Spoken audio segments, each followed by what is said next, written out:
How do you think Brodie Croft looked today? Thought he looked like Brodie Croft, but in a better coloured jersey. Leeds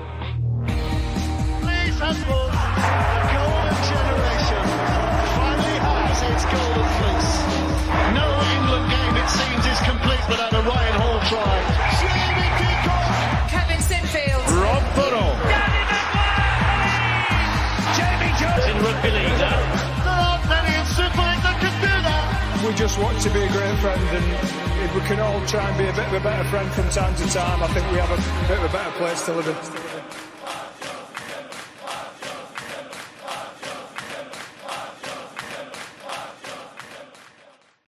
The Lot Pod is kindly sponsored by Fast Signs. Fast Signs are an established family-run business who've been providing businesses around Leeds and West Yorkshire with effective signs and graphics for almost 30 years. Fast Signs are passionate about helping customers make a statement with signs that are eye-catching, effective and delivered fast.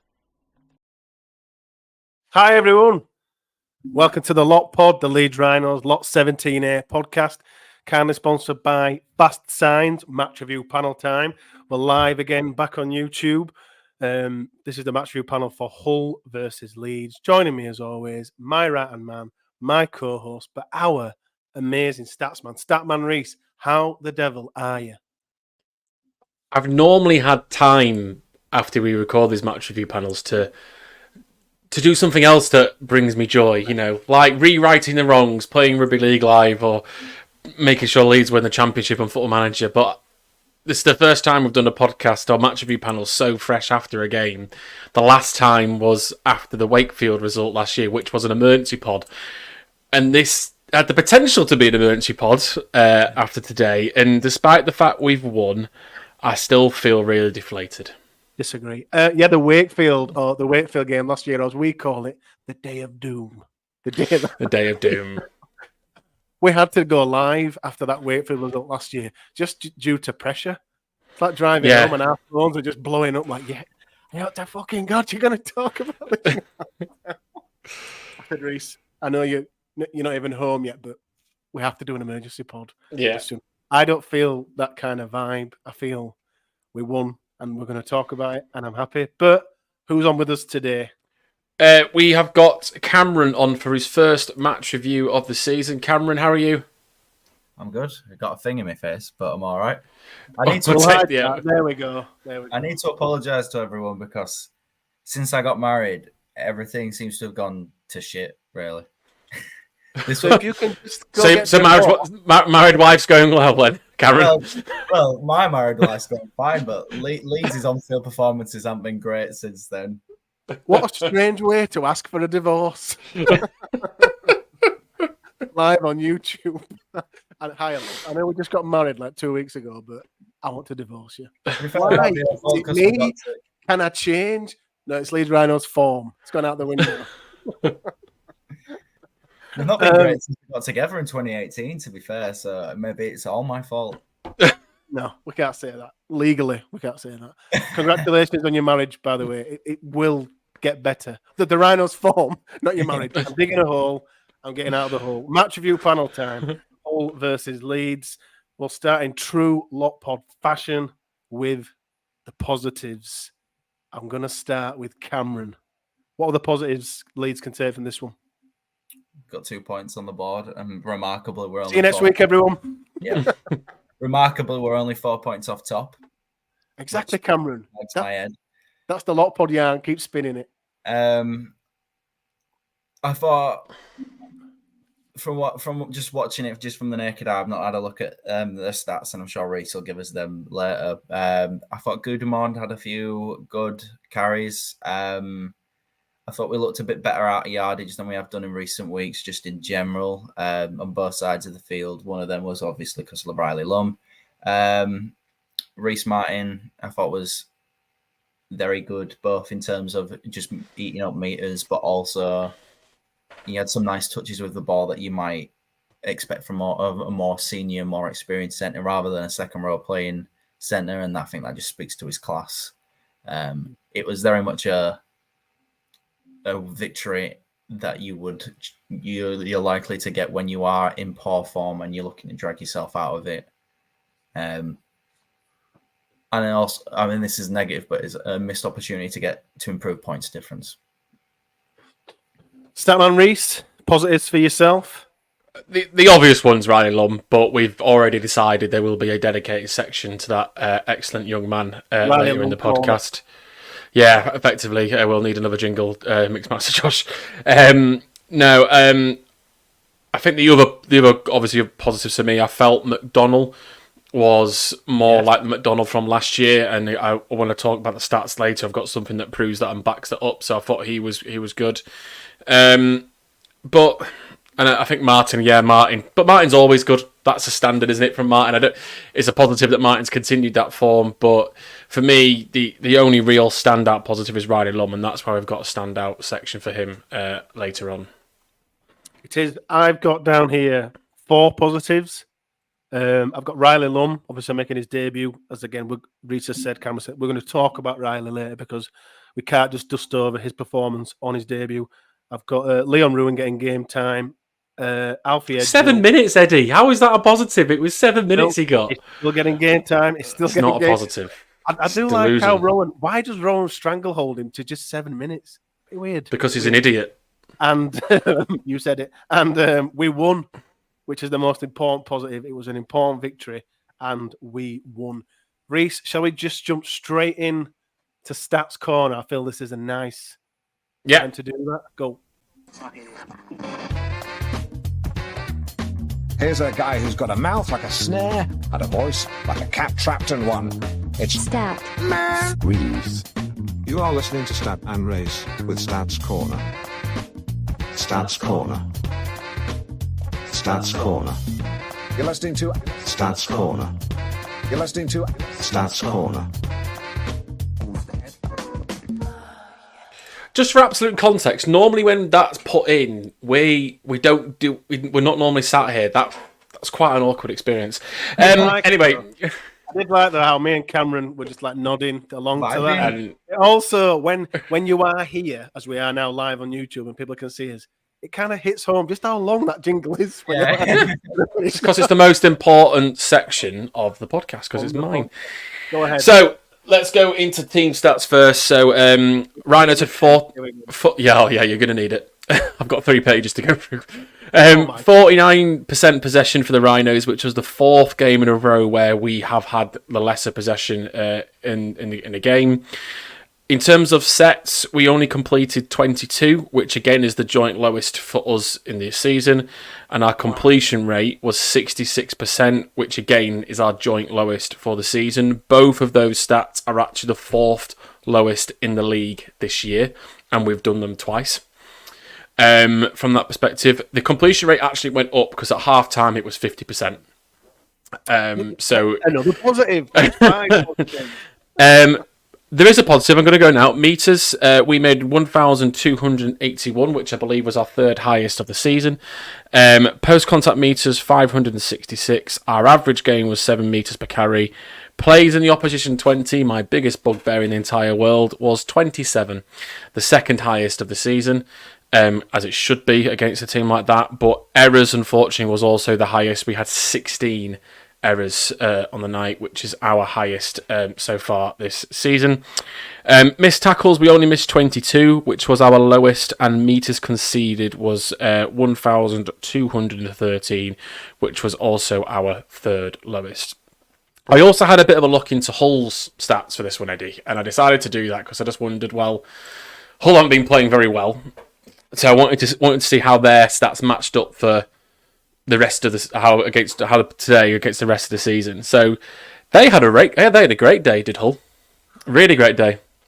They had the lowest amount of points and tries they've conceded this season. It's the first time they've had more possession than any other teams in the game so far this season. I feel like Hull are going to get more positives than what we've said. Yep. The lowest amount of missed tackles per game for them. It was their most completed sets and their highest completion set rate. They had most plays in their most plays in the opposition 20 metres. They actually made 5 times more than they did last week. And it was also their most carries, their 2nd most metres, and their most post-contact metres. So for Hull, it was a great day, apart from the fact they lost. Yeah, well, that Richie Myler effect is obviously taking It's jumped in it. That ball is rolling now already, and you can Yeah. see Richmond around. What do you mean they lost? All right, none of it matters because they lost. Cameron, we've had the stats there. Do you think since the Huddersfield game, since the Warrington game, do you think Leeds have improved? Were you expecting more from the Rhinos today than this kind of close game that ended up? Personally, I wasn't expecting much today. I think we're in a rut. I'm not really sure how we managed to get into that rut, given that we had a fairly positive start to the season. So it is interesting to look at the reasons why we've found ourselves sort of exponentially getting worse. And that being said, I don't think we were worse today. I was expecting that kind of performance. I feel like I'm concerned deeply about our completion rate. Is frankly, these last 3 weeks, it's not been good enough, especially with the amount of errors we made in the first half. I felt like if we cut out just half of the errors we made today, it would have probably been an easier win and a bigger win. Yeah. But the amount of errors, you're just chopping your legs off pretty much. Like we made some of our most meters of the season, but we ruin it because we're making these stupid errors, and that you might as well not even make the meters, and that's why we sit here with Hull making their most play the balls inside the 20-meter zone because we're just giving them easy ball. And also on the flip side of that, when we look at the fact that we had a lot of possession in their 20, but we only come away with 3 tries, to me that shows our attack's certainly not clicking, which is the other big thing that I'd point to this whole season. Stat memory, so correct me if I'm wrong, but I'm pretty sure we haven't cracked 30 points this year, have we, in a game? I haven't, no. No, we haven't. I mean, just to pick up on some of the stuff you were saying as well, Cameron, we are making more errors per game than any other team in Super League. That's not in the last 5 games. That's in the league throughout the season so far. But if I look back at the last 5 games, we have the 3rd worst amount of completed sets per game and the 3rd worst completion rate, and we have the 2nd worst plays in the opposition 20. And I've got loads of stats like this where we're the 3rd and 4th worst, not just for the league in general total, but also in the last 5 games. In fact, the last 5 games are worst. And if you look at the teams that are around us, it's all those teams at the bottom. All the teams at the top of these stats are the ones that are in the top 4. So there isn't really much of a good stat to look at, really, for the Rhinos, with the exception, and this one's that's really strange, we actually, in the last 5 games, have the best average carry. There we go. What? Thank Really? you. Yes. Apparently, something must be wrong with my figures. I'm going to have to look through it again. A lot of the stats, I mean, just like you said, Cameron, most errors per game, 2nd worst plays in the opposition 20, only 2nd to Hull, a 3rd worst completed sets per game, and 3rd worst completion rate. Those things are crucial things that are just need improving. And today, we won, but I saw no step towards an improvement at all. In fact, I think you could potentially argue we were better last week in some respect to that game. I do think that, yes, I do. I think we were better against the better Huddersfield side. I've said this a few times, particularly last year, about Cameron, I think I may have asked you. I've definitely asked Reese. Are this Leeds side still a side that struggles to get up? And for instance, we should have battered Hull today. I think everyone watching this, everyone listening back to this, is where we should have beat Hull comfortably, but we didn't. But we won. It doesn't matter. Are we still a side that gets dragged down to the opposition's level? Because we certainly were last year. Last year we beat Saints. They beat us in 2 epic games. 1-point games. Saints set the standard. Wigan set the standard. Are we still a side that struggles to get above teams that we should be putting away rather comfortably? As arrogant as that sounds. I think that's absolutely correct, to be honest with you.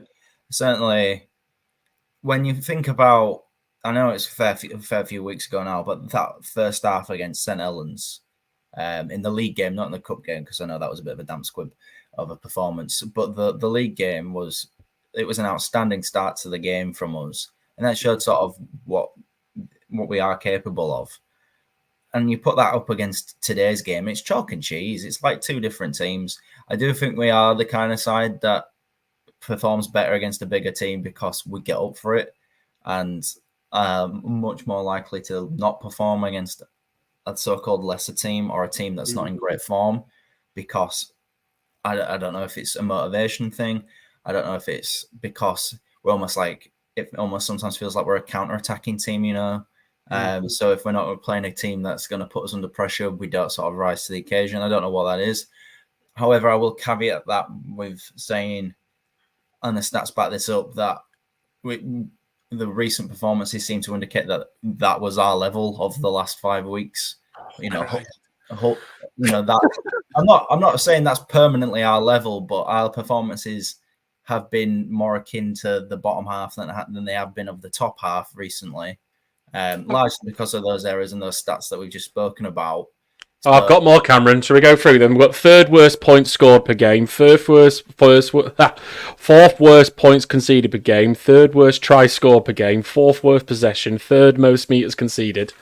It literally just goes on, and that's the last 5 games. Yeah, we're in a rut where we're putting in those kind of performances where that is our level of the last 5 weeks. I'm not saying that's our ceiling. I think our ceiling is far, far, far above that. And we've seen that, but that's the level that we've been performing recently, and that's why it didn't surprise me the caliber of performance that we put in today. Do you agree with that, Statman Reese? In that where Cameron says that the caliber performance, did this performance today surprise you at all? No. No, I honestly no. And whilst Cameron's saying the team in a rut, I think my mindset on the Rhinos is also in a rut. To be honest, I was a nervous wreck going in today. I didn't. Again, I wasn't looking forward to watching it, which again disappoints me. I'm glad you organised the podcast to be done this evening because it meant I didn't have to go because I wouldn't have been back in time. There's a positive. But 7 positives. I wanted more, but I certainly wasn't expecting more. Although I think this is actually worse than I was expecting, to be fair. And I think for me it was, I said last week on the podcast, are these the 2 worst games to have for Rowan now, based on performances and what we're seeing? And the cynical part of my mind was, and my Rowan out sort of side of my head's going, yes, they are, because it's just a false illusion. But then the other side, it was, there is actually a chance here to press the reset button, go back to the basics, just get your structure back, and just put 30 points on a team that are not very good. You know, Hull concede 6 tries per game and concede about 30 points per game. You know, we should be, in fact, it's probably more than that. You know, we should have been putting 30 points. And even if you just go back to the basics in that, we could have done that today. But I just didn't see any change in how we play. The same errors were happening. Some players were worst. Some players did step up and were better. But at no point today did I feel like we were going to run away with it. I feel like... sorry. What I was going to say... I'm just going to say, Cameron, do you feel... Like Reece says there, we should have put 30 on them. I think we can all agree we should have definitely played better. But do you think the Rhinos can take any confidence from just winning, Cameron? Or do you think, is this win enough to get the ball rolling, to pick up some form headed into London and Catalans? I think I'd like to think so. I think next week's a big game. Everyone is battering London except for Hull. And we've got to batter London next week. And I'll say this about playing Hull. You know, we're being very critical of Leeds at the minute. And like, Leeds for every team in the league is a fixture that they will raise their game for. And I think you saw that. Everyone's cup final, agreed. You saw that a bit today. I thought Hull looked a lot better than what they have looked this season for the most part. And I also think, you know, they've probably got a bit more reason to be optimistic at the moment because they've had a few signings. You know, they've got a new era at the club, and that can often put a spring in people's step. So I think, although if we'd have turned up and played like to the level that we want Leeds to play at, we should have been winning by a lot more. I can understand why this week was a bit more difficult than next week probably should be. And that'll be the big test for me, is we've got to score a lot of points next week. And that Reece spoke about having a potential reset and, you know, getting your structure back into place. And to me, that's what needs to happen next week. Absolutely. Winning ain't good enough. Just winning ain't good enough next week. It's got to be an encouraging performance. So the pressure, there's actually a lot of pressure on that London game, even though on the face of it, there probably shouldn't be, you know, looking at league table. But just our form requires a big performance next week. Yes, agreed. Reece, have you got some player stats for the Rhinos for us? I do actually, yeah. So we had 4 players over 100 metres. Reece Martin led the way with a really, really high 199 metres. That is his highest of the season, and also the second highest for the club this year. So it's the second highest amount of metres for a Rhino this year. Riley Lumb, 166 metres, but again, I'm not going to go into Riley's stats too much because I want to delve into that a lot more deeper later on. Lackey Miller, again, 144, and Lewis Roberts with 101. Tackle busts, Riley Lumb, 6, Miller, 4, Cameron Smith, 4. Tackles, McDonnell topped with 62. Wow. Which for me was that was a stat I was coming back to or wanted to come to, because that felt like the McDonnell of last year. He was absolutely everywhere. His work rate was really, really high. He made some really important tackles. So, that is also his highest of the season and is the joint highest amount of tackles for a Rhino this year as well. So he joins Andy Ackers at 62. Jared O'Connor had 60 tackles. And considering that he didn't come on until after 20 minutes, I don't know if he came off at any other point, but that means Jared's made at least 1 tackle per minute. Just unbelievable effort. So that's a massive shift from him. Cameron Smith again, 55. And then also to support what Cameron said earlier, Gudemond putting a big shift in at 49. And with the errors, Ackers, Sangare and Frawley all had 2 apiece. And then Miller had 3. And there was a number of others with 1 each from there. Just on Lucky Miller, Cameron, he got a bit of flack. He got a lot of flack last week. Some may agree with it. Some did for his dropout, etc. We don't have to go over that again for a millionth time. How do you think he played today in terms of, because we kind of me and Reece spoke about him on the weekly roundup, in that he does seem to be a player who any kind of criticism would just be water off his back, like off a duck's back, and he'd kind of settle straight into the next game. How do you think Lackey played today, Cameron? I think Lackey's problem, and I've kind of been there for I mean, it's not that comparable because obviously this is a much higher standard to what the standard that I ever reached. But he's a player that every time he touches the ball, it's like he wants to score a try. It don't matter where he's touching the ball on the field, he wants to do something, and sometimes that's to his detriment. And I think he was probably even more determined today after last week than ever. I think. I said this to my dad when we were watching the game. There was a kick in behind our defence, and he picks it up in the corner, and he needs to just go down and take the tackle, play the percentages. But he tries to beat his man, I think it was Lewis Martin, and just goes straight in a touch. And that sometimes he just needs to play the percentages. Look, I thought he's a player who tries his heart out every week, and he had that one or two really nice runs. There was that one where he nearly got away, didn't quite. Yeah. I don't think he was a standout performer personally. I don't think it was a performance where I would say, oh, that mistake last week really got to him. I just think it maybe prompted a slightly smaller mistake when he tried to take on Lewis Martin when he didn't need to, and he got put into touch straight away. But I think we keep talking about this London game. That game's a big game for somebody like him. I had to feel like a fucking grand final this game next week. Well, that's a big game for him because that's a game that you would expect him to really get a lot of joy out of. You'd hope. And that, again, it's like that hopefully will be pressing the reset button. Again, how many are we just smashing this reset button? Well, pressing the reset button this time. Reset button's broken. We need a new reset button wiring I do think with Miller today that it wasn't a good performance from Miller, and it was lower than we've seen recently. Now, I think Miller's great, and I absolutely love him, but it wasn't the Miller that we've gotten used to, or I've certainly learned to love this year. Although I was really, really pleased when we were 6 points up, and they forced the drop out, and we had the ball.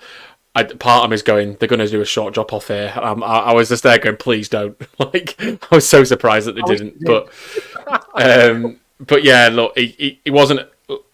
I still stand by my comments in the weekly pod. I don't think that criticism would have affected him, but I just don't think he had a good game today. He couldn't get his hands on the ball as he's had to, or get involved as much as he wanted to do, or he just made the wrong decision. But look, let's just count it as a one-off, and he'll be back next week. Yes, it doesn't matter because we won. Another player I'd like to talk about is Matt Frawley.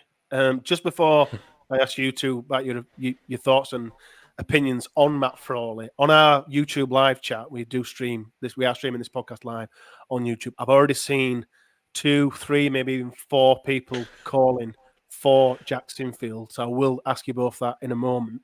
But in terms of Matt Frawley, Reese, what did you make of his performance today? And more importantly, are we 9 games in now? 10 if you include the cup. How Matt's performance today and his performance as a whole across, let's call it 10 games, Reese. It feels like we're back in time 12 months ago. I was pretty sure me and you had this conversation on one of these podcasts about 12 months ago going, Caesar's crap, why isn't Jack Sinfield getting game time? And we've looped back to the same conversation about less than a year later. Definitely live in a simulation, I'm sorry. But I thought it was Frawley's worst game today for us. I don't think he's been great throughout. You know, he had his moment at Lee, and he even had his moments today where he made some line breaks or half breaks. But there was 2 pieces of errors today that really annoyed me about Frawley. The one was when Edgell dropped it off the kickoff, and Edgell seemed to be the one that was catching it, and he got in the way, and then actually looks like he had a go at Edgell afterwards, which was very strange. And then we had the ball, and he went for a kick. You know, with 10 minutes left, the game's 6 points in the balance, and he kicks it out on the full. And it's just little errors like that today just weren't good enough. And unfortunately,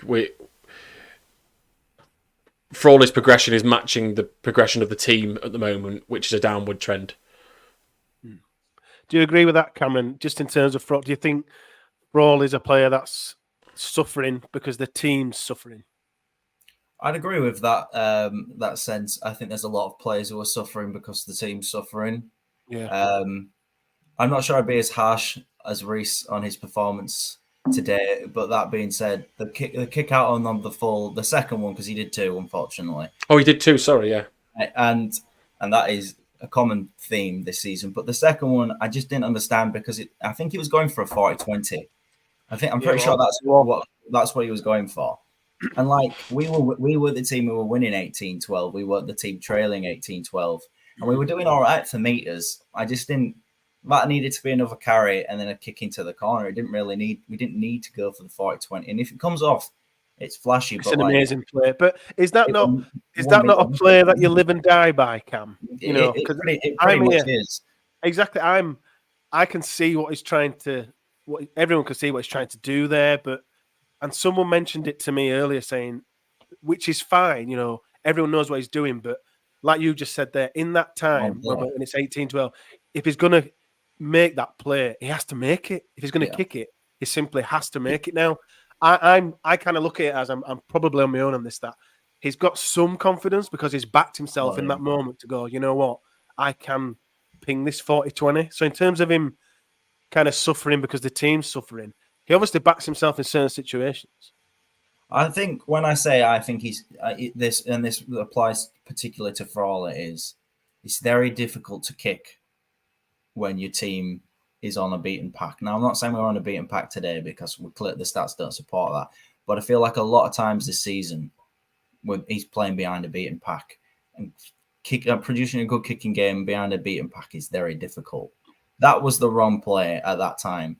Going for that 40-20, just straight up the wrong play. If he gets it, brilliant, but it didn't need to do it. And that was not the right play to do. You've got to pick your moments, and I think it comes back to my point about this is the game where you just go back to the basics. And 18-12, the basic is just if you're going to kick it, just make sure it bounces. It bounces, or it could have been a costly mistake at a time that we just didn't need it. But I think with Frawley as well, part of me goes, well, is it the system? Is it the structure? There is no structure. We haven't seen structure for a while. And therefore, is he not being allowed to thrive because of what's been set in front of him because of the system? Is that an issue? Or as a flip side of that question is, actually, no, Frawley's role is to give that structure.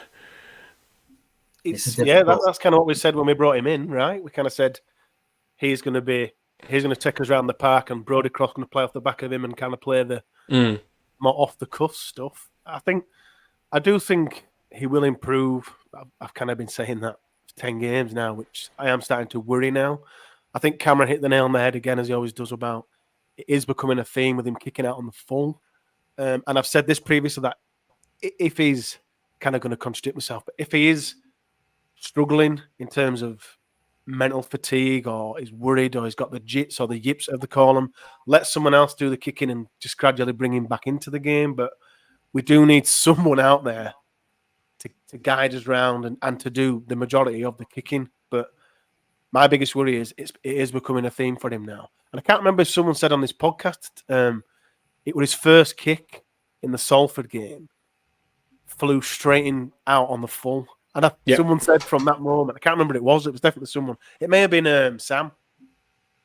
I think it was Sam, yeah. I think it was Sam, one of our regulars, who kind of said Sam feels from that moment he's had like an issue with kicking, but I would back him.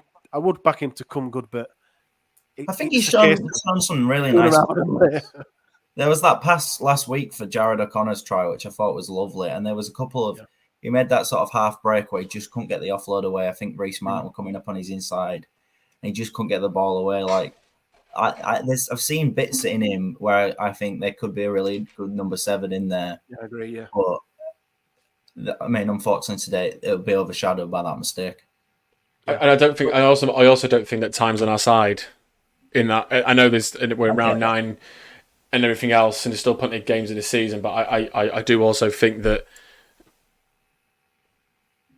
the way the team's playing, you almost can't afford to. He doesn't have the time to be able to improve. He needs to show improvement now because that. Yeah, and because that's why people are calling for Jack Sinfield, and that's why we ended up calling for Jack Sinfield last year.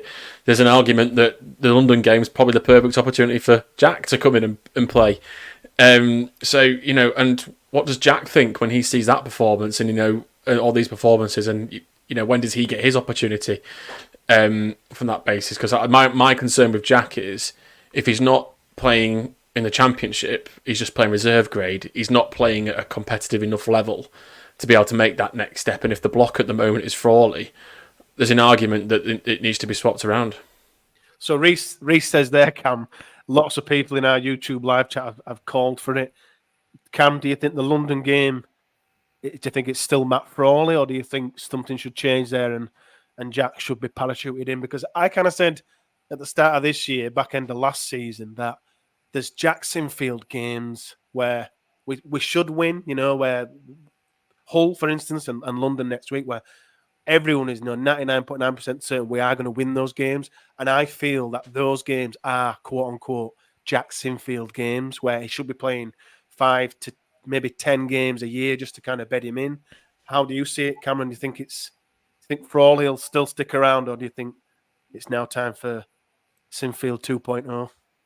Whilst I wholeheartedly agree that there should be penciled-in Sinfield games, and the London game on paper is a clear example of that. If we're on about the London game being a chance to reset, restructure, get some confidence back, and we're questioning whether or not Matt Frawley's confident, that's a game that he needs to play. Frawley needs that game. If Leeds is still invested in Matt Frawley, then that's a game that he needs to play. Just to try to get some. It's like anyone who's sort of out of form. That's your opportunity to get some form into you, kind of thing. I think I'm disappointed we haven't seen Jack yet this season, and that's not me. I'm not here to try and slag Frawley off. It's more a case of why haven't we? I'm surprised we've not seen one of those penciled in Jack Sinfield games. I understand why today probably wasn't that game, because it's a high pressure game. It's away from home.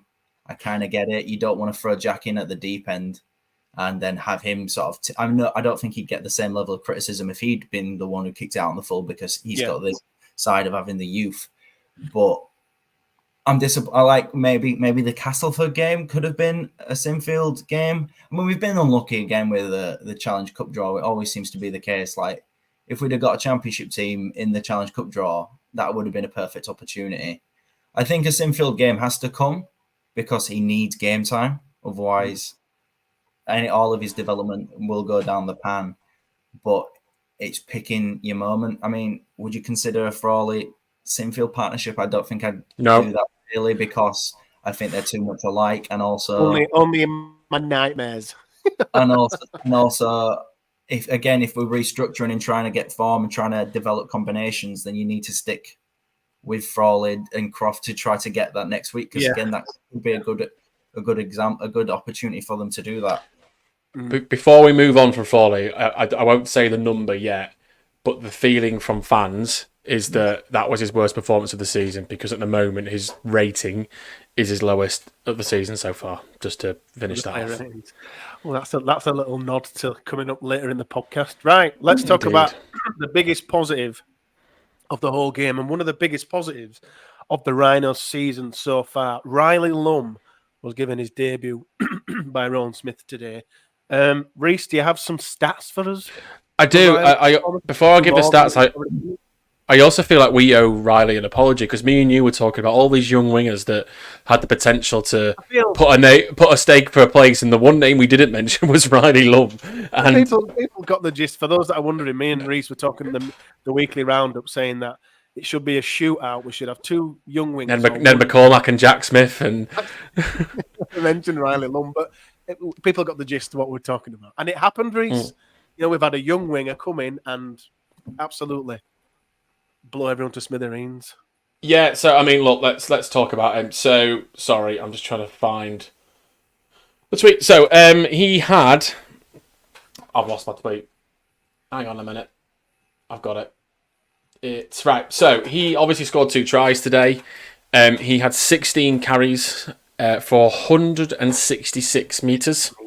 Wow. There are only 3 players in the Leeds Rhinos team that have made more than that. There are multiple instances of making more meters than that, but the only players that have made more than him this year from an individual perspective are Reece Martin, Ash Hanley, and Paul. Hang on a minute, and Lackey Miller. So they're the only 3 players in the Leeds Rhinos side that have made more than 166 meters this year. His average carry was 10.4. He had 6 tackle busts, and he also had 2 clean breaks. So he's the 4th Rhinos player. It's only the 4th time this season a Rhinos player has made more than 1 clean break in a game. Yeah. So if there was ever an advocate for giving youth a chance when an opportunity arises, Riley Lumb's debut performance today, I think, is the best example we've seen for some time.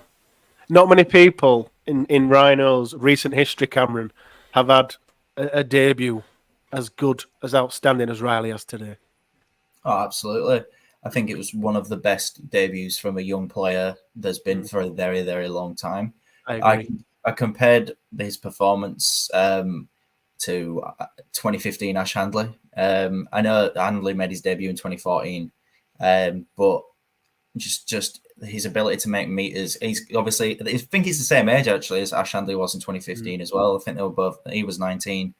Even though he looks kind of slender, he's that sort of tall frame for a 19-year-old, but not quite bulked up yet. But even despite that, as the stats show, he's able to make meters. And the way he took that first try, it was just superb. Really, really impressed, and he also looked confident. I mean, he wasn't put under massive pressure in terms of kicks. I think there was one really difficult one where Liam Sutcliffe nearly got it, but Lumb, I think actually they ended up holding him up, and that's when we got the turnover. I think it was end of the first half, or towards the end of the first half. So yeah, he did really well in every aspect that you'd want from a winger. It started from minute 1 though, didn't it? From minute 1, they got the kick off, and him and Roborowski put the person in touch straight away. And if you're wanting a first moment to get you feeling in the game, that's about as good as it comes, really, other than scoring a try. And then his first carry was great after that. I think his first carry was after that, and he was making good meters straight away. I mean, I remember in pre-season being a bit concerned for him because he does look quite a skinny frame, and he was kept running into the bodies of people. He's not scared to run into contact. And we saw that again. Fearless, and we saw that again from him today. I like the Ash Hanley comparison. I think that's a really good comparison, to be honest. But his first try was really well taken. It's a lovely step off the right. He beats about 4 or 5 people. You know, it's a really well. Yes, you can say this shite defending, but he's still got to force the defenders into those positions. And for a 19-year-old with that confidence running through his veins, it's brilliant. And then the second try, I mean, he stole it off Momorowski for one. But again, it's the pace to run through the line and the awareness and the desire to get to the ball first. He showed a lot of desire and determination, and he backed himself in his first try. He had a lot to do there, and he's like, you know what? And he's from the get-go, from the moment Rowan said to him, "You're starting today, Riley," he has clearly said to him, "Sen, I'm going to make it incredibly difficult for you to drop me. I'm just going to play like a man possessed," which is exactly what he did from the get. And his first try, I look at that try and I think that's a try. That's an Ash Hanley try. That's a try by someone with 50, 60, 70, 100, 200 Super League games that's backed themselves. Not the first game, second game, first game. I just feel, and we've spoken about the younger talents that we have coming in through the Rhinos system a lot this year, particularly in pre-season, and Riley, one of those that we are incredibly excited about. I just feel, you know, when there are players out of form, give these youngsters the chance, particularly when we are in a rut. Because like Cameron said earlier, if it's Jack kicking that 40-20 and he just misses, because Matt Frawley's got X amount of games and his overseas quota, etc., and all that list of the criteria, it's fresh eyes on the Rhinos, and I think it reduces pressure. Because if Jack's kicking that 40-20 and barely misses, on this platform, on this podcast, we all talk and say, God, he was so close to nailing that. Matt Frawley does it, and we say, why the fuck has he kicked that? So, and I think when the pressure is absolutely on Rowan Smith, and we'll talk about him, we are going to talk about him, don't worry, he's coming up soon. And I feel giving players like Riley the opportunity makes us all come on here and coo, and everyone's like, he was a shining beacon in what's not particularly a happy time, even though we won. And you talk about, I mean, you've said it before already, players coming in and making themselves undroppable. You know, there is no way that Riley's not in that team sheet next week on the back of that performance. No, you know, no. That's his position. I know there's a number of people that will, I mean, I know a lot of people that have already said it, but for them, he starts over Roberts. And if Hanley's fit, I'd kind of agree. You know, he didn't put a foot wrong today. He was catching a high ball. He's taken 2 tries. You know, and he's not, I mean, he's either a winger or a fullback. You know, he was asked after the game what position he prefers to play, and he just wants to play. And, you know, if Hanley's back, you know, Riley's on that other slot there. And I'm even thinking even further ahead. I know we could probably be over-egging this and maybe potentially putting too much pressure on it. But with Ryan Hall signing next year, it causes a problem of selection even there. If Riley can now follow that mantra, that McDonald mantra last year that we said that he just became undroppable. Yeah. I mean, it's a great position to be in. But again, it's the advocate for giving these young players a chance when an opportunity arises. Well, and, you know, go on. Cameron made a point earlier. Another good point that I'm going to kind of touch on when I think it may have been you, Reese, when you said, how does Jack Sinfield feel watching that Matt Frawley performance today? Well, for everything that Riley Lumb's done today, see how I got my teeth mixed up there. If he's dropped for London and Hanley's back in and Roberts is on the wing, Riley Lumb's sat in the stand saying, cover your ears, George. What? I can't fucking do any more here than what I've just done in the game, in the Mustang game at Hull. So Rowan, Riley Lumb is 100% playing against London and probably playing the games beyond that, because it'll be him and Ash Hanley, because he's done more in this game than Lewis Roberts has in a lot of the game. I won't say the year, but in a lot of games. And we've seen a lot of determination from him in this one game that he's going to stick around for a while now. He has to. He simply has to. He has to play against London. And I'd go further than that. I want to see Ned McCormack start against London. I don't think, for all what I said earlier about, you know, this is your opportunity to press reset on structure and things, I think it is. But that's his spine. London's an opportunity to, if Handley's not ready, you don't have to rush him back. There's obviously no Ari Newman. Momorowski's rolled his ankle. Play Ned McCormack. Play Riley Lumb. I want to use this opportunity as well to praise Alfie Edgell again. I thought when he came on, he looked really lively. And I thought he was making meters, poking his nose through tackles, where a kid his age has no real right to. And I'm playing out of position as well because he's a fullback.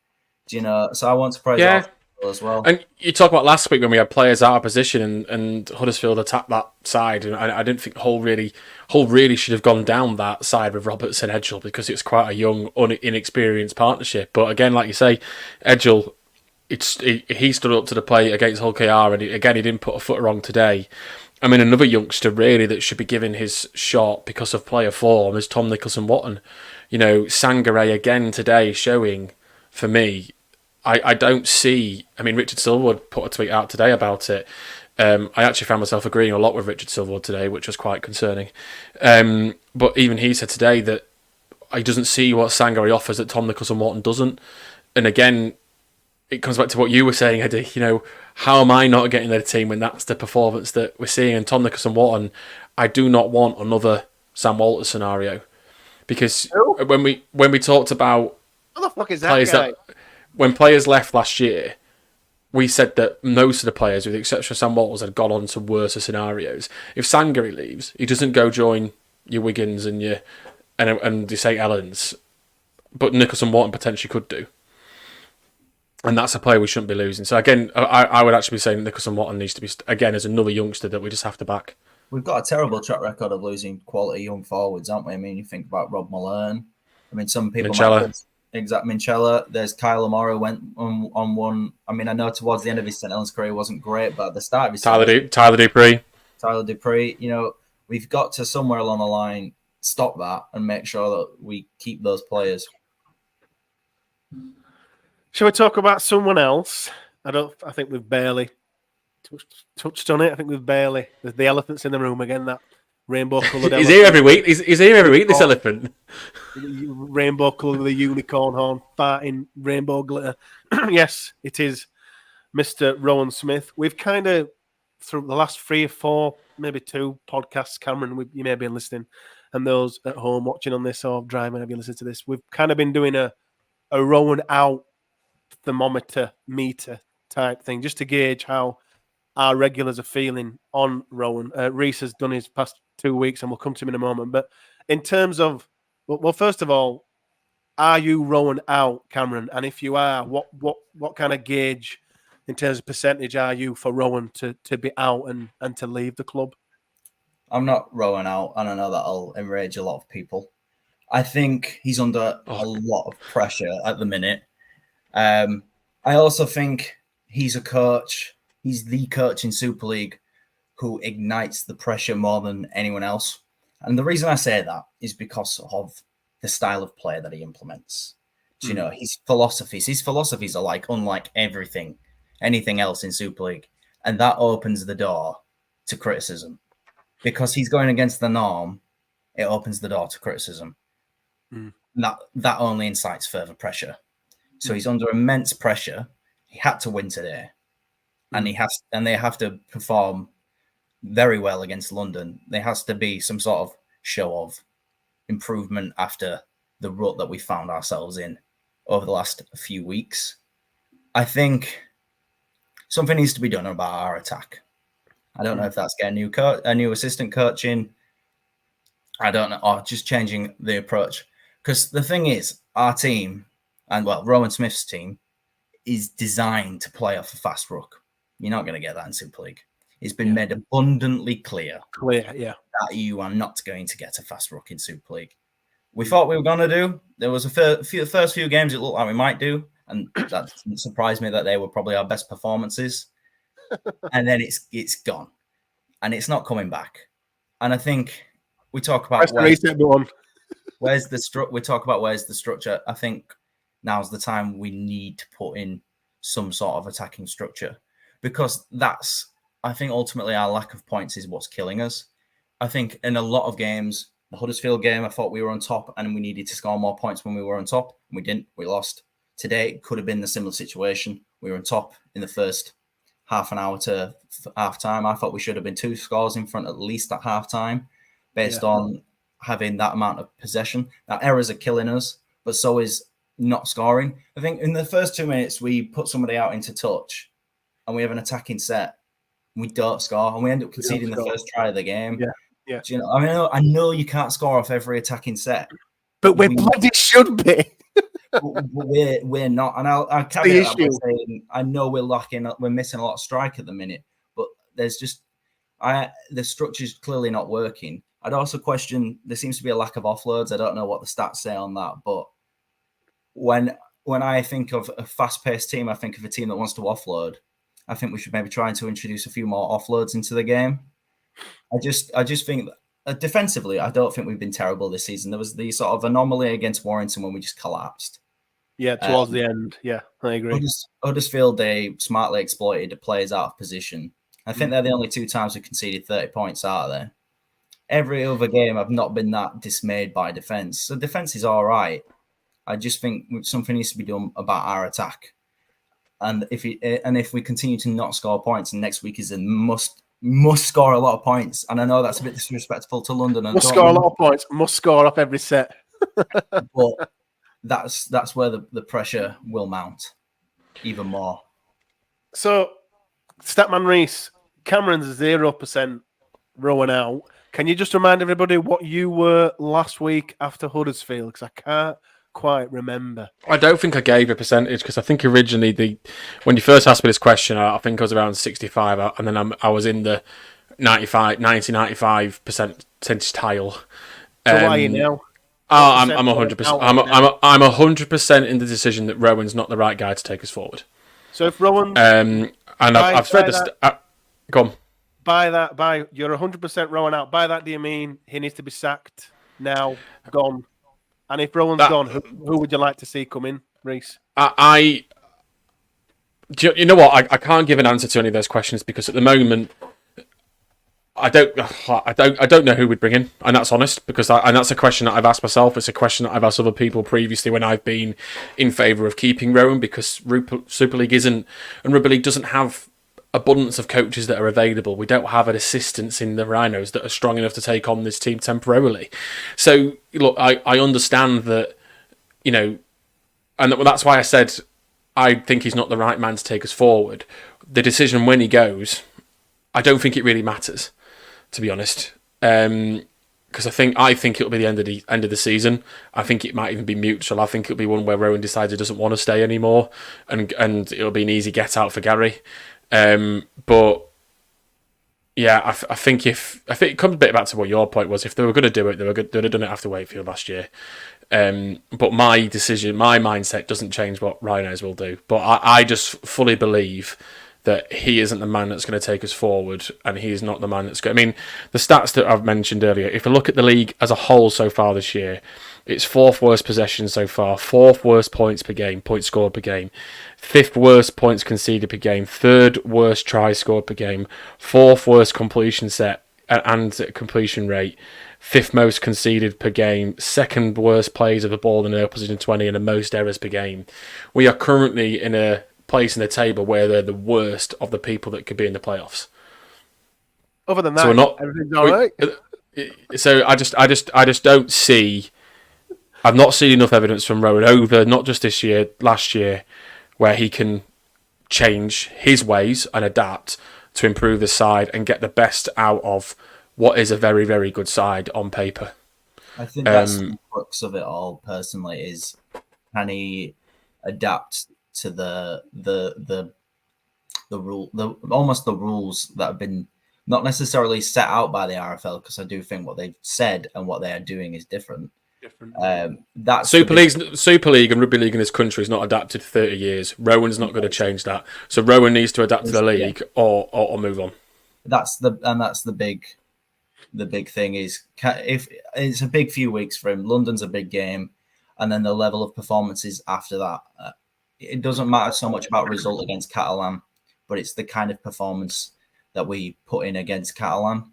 I think, like I say, it's a big few weeks, and like I said, I think he's the most under pressure coach in the league, and part of that's Leeds, right? The fact that he's the Leeds Rhinos, part of that's the recent form, part of that is he's got such.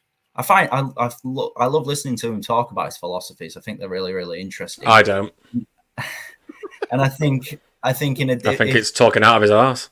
Sorry, it's all right. I think if if the rules were different, I think we'd be a very different team. I think, or if it was Rugby League Nines, I think he'd really excel. But it's the fact that those aren't the rules. So now it's time to take those philosophies and bend them around what the rules are and maybe try and find a way forward. Yeah, get something. And I think the crux of it is, if we're still in this position 3 or 4 games down the line, Headingley's going to be turning very toxic. I've heard of toxicity of the game today at the away day. Even though we've won. Even though we've won. Yeah, but we were crap, Eddie. Come on, let's not be stupid. We were dreadful. We should be putting 30, 40 points on that. Today's not good enough. And even if, the same will happen next week, if we only win by 6 points, we don't play well enough, Headingley will get toxic. And it's not. And I'm already not enjoying going to Headingley. I'm not enjoying or looking forward to watching the Rhinos, which I do with my friends and family. And that's the biggest barometer. I want to go to those games to enjoy it. It does though, because it's fucking crap. So, yeah, look, I want to go to Headingley and enjoy the rugby, and at the moment, it's not going to happen. Every week that we don't get better, that is going to increase. I will say that, and I hope I like Rowan, and I hope it never becomes to a situation where it's untenable. Yes, and the next few weeks, and he'll know this, he'll know that these next few weeks are big weeks for him in the context of this season, and in the context of this project, and in the context of whether or not he wants to stay at Leeds, like Reece said, and also whether or not the fans get too negative. What I will say about us as a fan base, though, is that regardless of how you feel towards certain players or to Rowan, it must be respectful. It can't be waiting for players at the end of the game to shout at them. It can't be shouting abuse and stuff. Again, these people have lives, and it plays on their minds as much as it plays on ours watching them. So, regardless of what you think, I would just ask that everyone still stays respectful from that bit. But I think that's the last thing I need to say on that. Player ratings for this game, Reece? Have we got them? Yeah, so, which is a really strange topic to go on to after I've said just respect people, because this is how people have rated people on a scale of 0 to 10. But anyway, let's do that. So I am going to leave the play ratings open ever so slightly for another day, just to let them stew, because normally we have them open for about 24 hours. But as they stand right now, I'll do Rowan's score first, because that feels the most appropriate one from there. The last 2 weeks, he had scored 1.4. Back to back. And Eddie, you'll be pleased to know he's got up to a 1.8. Well, brilliant. Power of improvement, eh? Well, we didn't win. I feel everybody's forgotten that, but we did actually win. Yeah, but we're good. So Rowan's actual average at the moment is lower than any player in the team for the season so far, which probably doesn't come as a surprise. Anyway, Lucky Miller was a 5.0. Riley Lumb. In fact, do you want to take any bets on this one? I'm going to go... there's got to be a 9. Minimum. Yeah, Cameron? 9 minimum. I'll go 9.1. 8.8. Absolutely diabolical. Who's voting?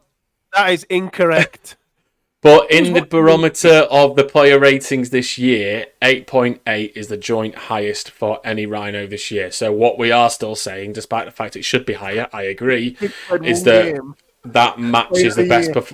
That matches the best player, best performance of the season so far. Rhino has one game, and he's pretty much our player of the year according to our.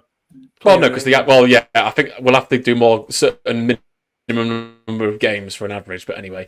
Momorovsky, 5.9. Reece Martin, 6.6. Way too low. Lewis Roberts, 5.2. Brodie Croft, 6.4. 2 assists today, by the way. Brodie Croft is league in the lead in the assists. He's quietly going about that. He's got 12 assists so far this year. That gets forgotten. 6 and 6 hand. Yeah.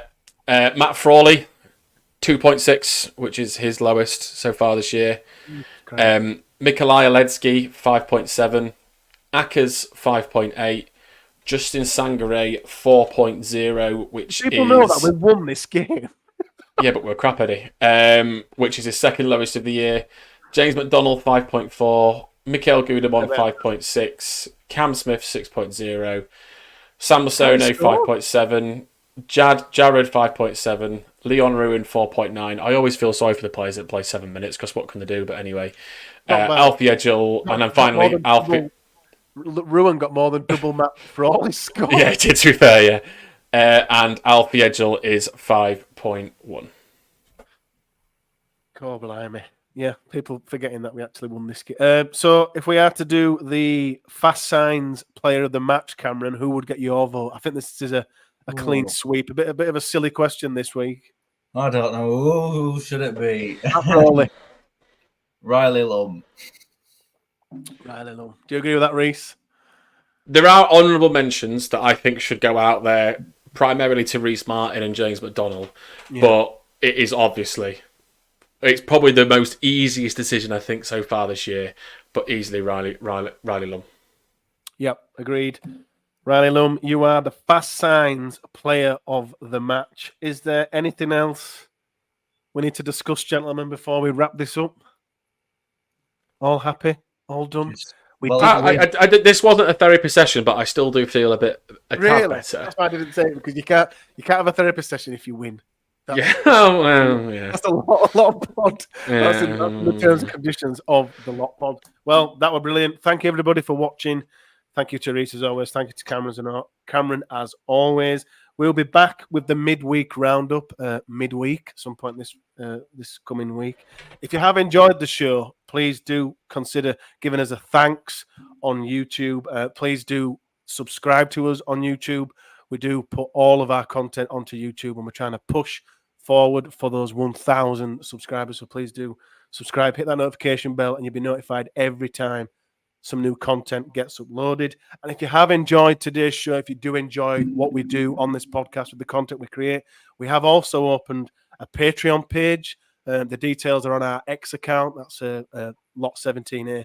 Do feel free to subscribe if you can. We absolutely love your support.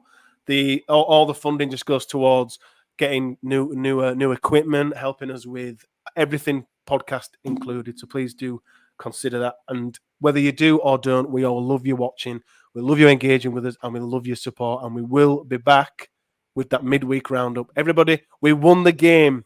Don't forget about that. We'll see you for the midweek roundup. Take care. Yeah, but we're still rubbish.